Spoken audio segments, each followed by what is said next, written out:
Hey YouTube, jumping right into this. Trying to make a John Deere radiator tank out of aluminum for a friend of mine.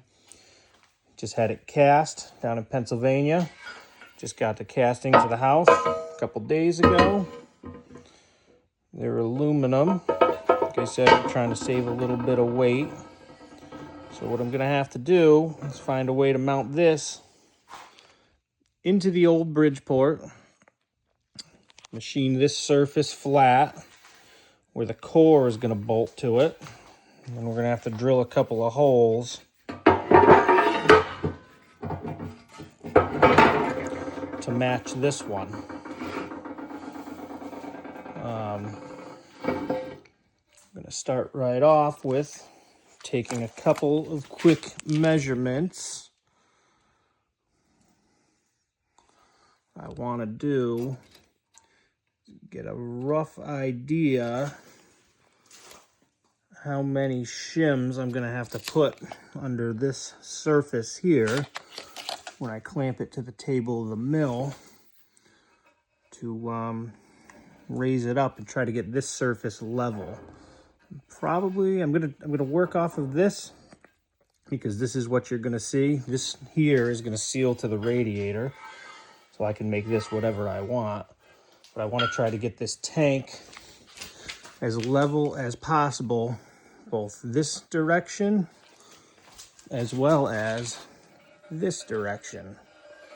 That way it doesn't look funny sitting up on top of that radiator.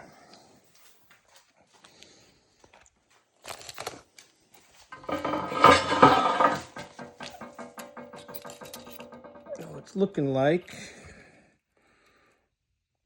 4.5, a little over 4.5, 4 3/4.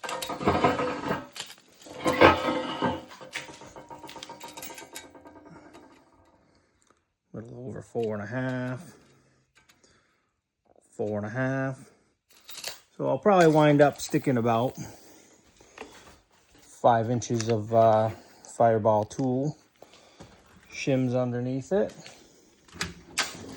I'll probably also use some of these as shims, Fireball squares. I will come back when I get this mounted up on the mill. Well, we got her mounted up in the mill. It's probably not the best setup I have here, but it is what it is. This is a pretty good sized part, awkward to hold.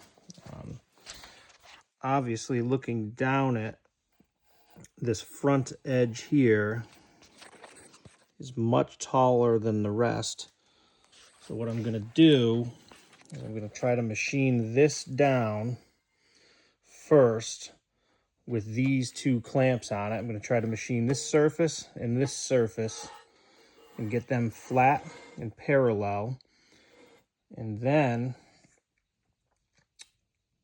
I'm going to unclamp these and machine these surfaces last and hopefully tie them all in. I am slightly concerned when I'm done and I release this, because this is what's going to hold it for the final operation coming across these surfaces here. It might spring a little bit, but this is a non-pressurized system. I'm not too worried about it leaking. I think we might be able to cheat and get away with it. But kind of what I did is I clamped it up here. Had to shim this side a little bit higher. And I had to put a feeler gauge over here because she was wobbling a little bit, but I didn't measure with a caliper or anything. I just kind of measured from the mill table here up to this bottom edge of the John Deere logo. That's what I'm using as a reference, because when this is bolted to the tractor, I want this to be parallel with the ground, or at least the tractor chassis. So I'm gonna fire up the mill here in a couple of minutes and start making some chips. Thank you. So here I am machining the front surface. This took many more passes than what I'm showing you, but for time's sake, I'm not going to show myself making the same cut over and over again. The back cut or the back side of the radiator was the same process. Once again, I edited that out. There's no need to show you the same cut over and over. This video is already a little bit lengthier than I intended it to be, so I hope I don't lose you guys along the way.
Well, here we are. I was able to get these two surfaces milled, the two long ones. They come out pretty nice. This number here, 20 thousandths. That corresponds with the number on my z-axis when I was coming up. So this surface here and this surface are exactly the same height. They came out pretty good. Got a little bit of chatter here in the middle. You can see there's nothing supporting it. There's not much you could do. When I'm done taking these two, the short sides down, I'm gonna run probably a 2/1000 cut around the whole radiator tank, and I'm hoping that that's going to get rid of those marks. Not that it's gonna really matter on a radiator that like I said, isn't pressurized, but I want to try to make it the best I can. I don't know if you saw me in the time lapse, but I took this straight edge a couple of times and I came across with it, and what I was doing was making sure I took enough off of this front surface, the one that I did first. As you can see, the casting just varies a little bit, and it's not a full cut here. We still have some machine surface where the gasket is going to hit, so I'm not too worried about it leaking. I also believe he's going to RTV it, which gives us a little extra wiggle room. But yeah, pretty happy the way it's coming out. Gonna have to undo these clamps, move them over a little bit, and try to take these sides down. Hope you're enjoying.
Thank you for watching. Please like, share, and subscribe. Stay tuned for the next part of the video. And I hope you like the content I'm making on the channel. I've got some pretty cool ideas for some future projects coming up. Thanks again.